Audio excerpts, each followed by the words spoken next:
Assalamualaikum warahmatullahi wabarakatuh. Apa kabar anak soleh dan solehah? Semoga kita dalam keadaan sehat walafiat dan selalu semangat untuk menuntut ilmu. Pada video ini kita akan belajar Al-Quran hadis tentang alam semesta sebagai tanda kekuasaan Allah Subhanahu wa Ta'ala. Sebelum kita memulai pelajaran, marilah kita berdoa.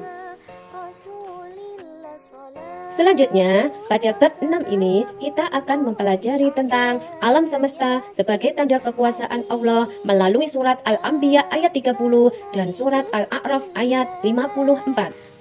Marilah anak-anak kita bersama-sama membaca surat Al-Anbiya ayat 30 dan surat Al-A'raf ayat 54 beserta artinya dan kandungan-kandungan yang terdapat dalam surat tersebut. Surat yang pertama, surat Al-Anbiya ayat 30. Bismillahirrahmanirrahim. Awalam yaral ladina kafaru annas samawati wal arda kanata ratqan fafataknahuma waj'alna minal ma'i kulla syai'in hayy afala yu'minun. Artinya, apakah orang-orang kafir tidak mengetahui bahwa langit dan bumi keduanya dahulunya menyatu? Kemudian kami pisahkan antara keduanya, dan kami jadikan segala sesuatu yang hidup berasal dari air. Maka, mengapa mereka tidak beriman? Kandungan yang terdapat dalam surat Al-Anbiya ayat 30. Pertama, menjelaskan tentang ketidaktahuan orang-orang kafir Mekah terhadap segala ciptaan Allah Subhanahu wa Ta'ala. Kedua, menjelaskan bahwa langit dan bumi dahulu merupakan dua benda yang menyatu. Kemudian Allah Subhanahu wa Ta'ala memisahkannya keduanya. Yang ketiga, menyindir orang-orang kafir yang tetap tidak beriman padahal semua telah dijelaskan dan diperlihatkan tanda-tanda kekuasaan Allah Subhanahu wa Ta'ala.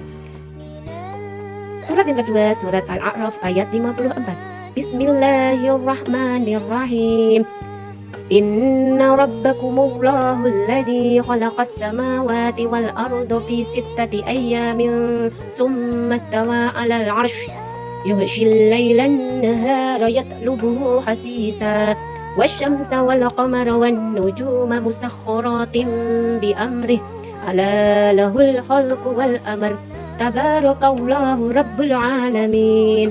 Artinya, sungguh Tuhanmu adalah Allah yang menciptakan langit dan bumi dalam 6 masa. Lalu dia bersemayam di atas arsy. Dia menutupkan malam kepada siang yang mengikutinya dengan cepat. Dia ciptakan matahari, bulan, dan bintang-bintang tunduk kepada perintahnya. Ingatlah, segala penciptaan dan urusan menjadi haknya. Maha suci Allah, Tuhan seluruh alam. Kandungan surat Al-A'raf ayat 54 antara lain: 1. Menjelaskan bahwa langit dan bumi diciptakan Allah Subhanahu wa Ta'ala selama 6 masa. Yang kedua, Allah Subhanahu wa Ta'ala bersemayam di atas arsy-Nya. Ketiga, Allah Subhanahu wa Ta'ala menciptakan malam, siang, matahari, bulan, dan bintang-bintang. Keempat, apabila Allah Subhanahu wa Ta'ala menghendaki sesuatu, cukup mengucapkan kun, maka yang dikehendakinya akan terjadi. Yang kelima, selain benda-benda langit, terdapat juga laut, hutan, gunung, dan lain sebagainya yang merupakan ciptaan Allah Subhanahu wa Ta'ala. Yang selanjutnya kita pelajari adalah tajwid yang terdapat dalam surat Al-Anbiya ayat 30 dan surat Al-A'raf ayat 54. Sebelumnya kita pelajari dulu artinya gunnah. Gunnah secara bahasa artinya dengung.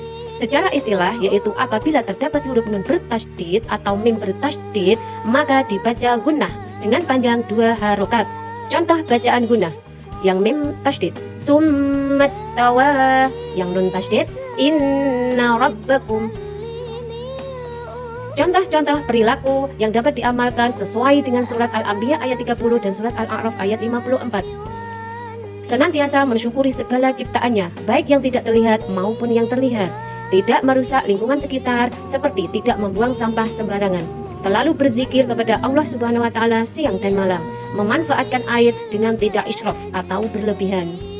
Untuk tugas siswa, silahkan kalian menulis, membaca, dan mencari hukum bacaan gunnah yang terdapat dalam surat Al-Anbiya ayat 30 dan surat Al-A'raf 54. Demikian video pembelajaran kali ini. Mari kita tutup dengan bacaan hamdalah. Alhamdulillahirabbil alamin. Ibu akhiri, wabillahi taufik wal hidayah. Wassalamualaikum warahmatullahi wabarakatuh.